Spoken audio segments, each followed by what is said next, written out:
नमस्ते सबैजनालाई। आज हामी सौल नजिकै रहेको ग्वानाक्सान पहाड चढ्न हाइकिङ गर्न आएका छौं। आज चाहिँ हामी 3 जना छौं। भिडियोको ब्याकग्राउन्डमा बजिरहेको बाँसुरीको धुन बजाउनु हुने कान्छापङ, मेरो आफ्नै दाइ र अनि म। यो पहाडको हाइकिङ मेरो दोस्रो पटक हो। यो भन्दा अघि पनि एक पटक सोलो हाइकमा आएको थिएँ। जे होस्, फेरि ग्रुपमा आएका छौं। अबको यात्रा सुरु गरौँ है त। सुरुमा सबैले एक क्यान एनर्जी ड्रिङ्क पिउँदै यात्रा सुरु गर्यौं। है नमस्ते सबैजनालाई। आज चाहिँ हामी आएको छौँ। यहाँ पछाडि 2 जना कान्छापङ अनि दाइ हुनुहुन्छ। अनि हामी चाहिँ आज जाँदैछौँ ग्वानाक्सान। नेपालको झन्डा पनि हल्का बोकेर आइयो। अहिले चाहिँ हामी यहाँ छौँ। यो ग्वानुम्सा भनेको चाहिँ यो बुद्धिस्ट टेम्पल, के भन्छ नेपालीमा चाहिँ गुम्बा। अनि यहाँबाट यता हुँदै पहाडे पहाड यस्तो गर्दै यहाँ पुग्ने होइन यो यान्जुदेमा। अनि त्यहाँबाट फर्केर झर्दै यता ओह्रालो यहाँ झर्ने। यहाँ झरेपछि चाहिँ ऊ पाउँछ, के अरे बस पाउँछ। अनि बस चढेर फर्किने हो हामी।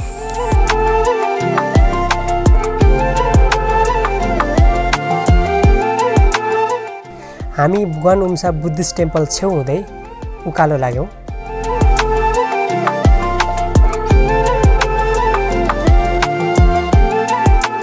सुरुमै अलि अप्ठ्यारो बाटो थियो। डोरी समय उकालो चढ्नुपर्ने। सायद हामीलाई चाहिएको पनि यस्तै नै थियो।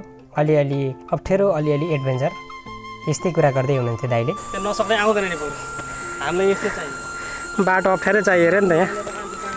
ल यो चाहिँ सौल सहर हो। यहाँ पर चाहिँ यहाँनिर देखेको त्यो चाहिँ ऊ हो, के अरे नामसान टावर। लोटे छैन त? लोटे यता छ। यता कहाँ थियो लोटे?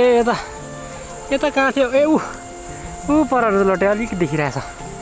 ल यता नि कान्छापङ भ्लगर, उता झन् अर्को भ्लगर। हामी 3 जना भ्लगर। यस्तो घुमाइ त के बवाल हुन्छ नि है।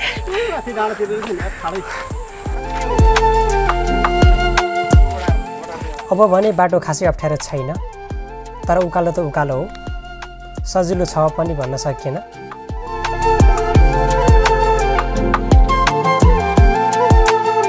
बेला बेला बिसाउँदै पानी खाँदै उकालो चढि नै रह्यौँ।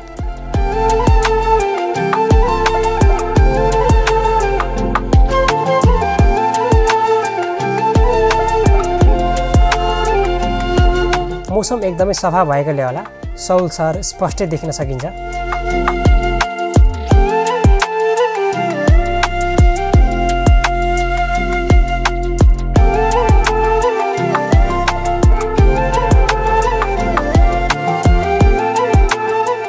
लगभग 3 घण्टा उकालो चढिसकेपछि हामी ग्वानाक्सान पहाडको पिक यान्जुदे पुग्यौँ।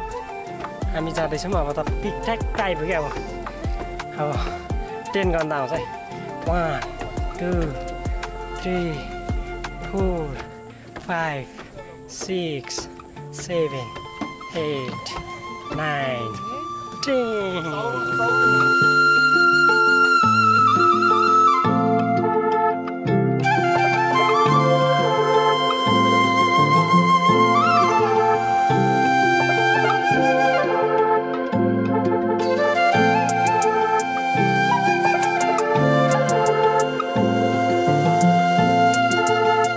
पिक पुगेपछि त्यही भिरको छेउपट्टि एउटा सानो गुम्बा रहेछ। त्यो गुम्बा पनि हेर्ने मौका मिल्यो।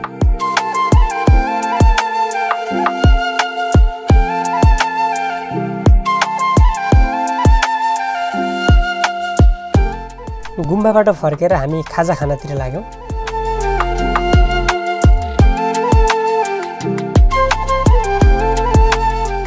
अब खाजा खाइसकेपछि एकैछिन हामी फोटो खिच्नतिर व्यस्त भयौँ। अब एकचोटि लाएर फोटो खिचिदिउँ भन्नु नबदलेको खासमा यो ठिकै छ।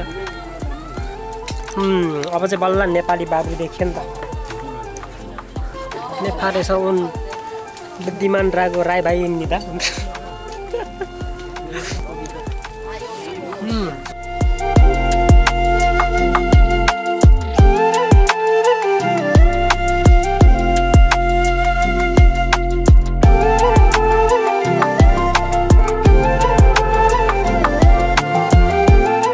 दुई चार तास फोटो खिचिसकेपछि अब भने घर फर्किने बेला भएको छ ल त गोर्खेहरु हामी चाहिँ फोटो पनि खिच्यो सबैले टोपी लगाइरहेका छन् टोपी लगाएर नि फोटो खिच्यो सेल्फी खिच्यो अब घरतिर जानुपर्ने हुन्छ घरतिर जाँदाखेरि चाहिँ पुरानो बाटो नगएर अर्कै बाटो जाने हामी मान्छेहरू यहाँ बजार लागिरहेछ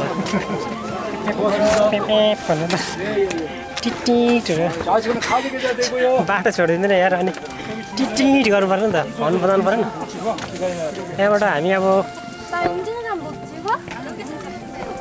ठक्कसँगले यहाँबाट जानुपर्ने हुन्छ हामी उता त्यो डाँडाबाट आएको थियो अब तर हामी यताबाट गएर यता जानुपर्ने हुन्छ हुनु चाहिँ हामी साउथतिरै झर्ने हो झर्नु चाहिँ अब लगभग हामी ओह्रालो झर्नु थाल्यौँ है अब घर जान्छौँ आजको लागि भिडियो यति नै म लामो भिडियो पनि बनाउँदिनँ म अल्छी लाग्नु थालेको छ कि है हल्का बोल्नु नि अल्छी लाग्छ त्यही माथि भिडियो एडिट गर्ने टाइम पनि अल्छी लाग्छ के गर्नु अनि लास्ट भिडियो पनि त्यस्तै कचेला आएको थियो त्यही हो लु अब सकाइदिन्छु है त बाई फेरि भेटौँला अर्को भिडियोमा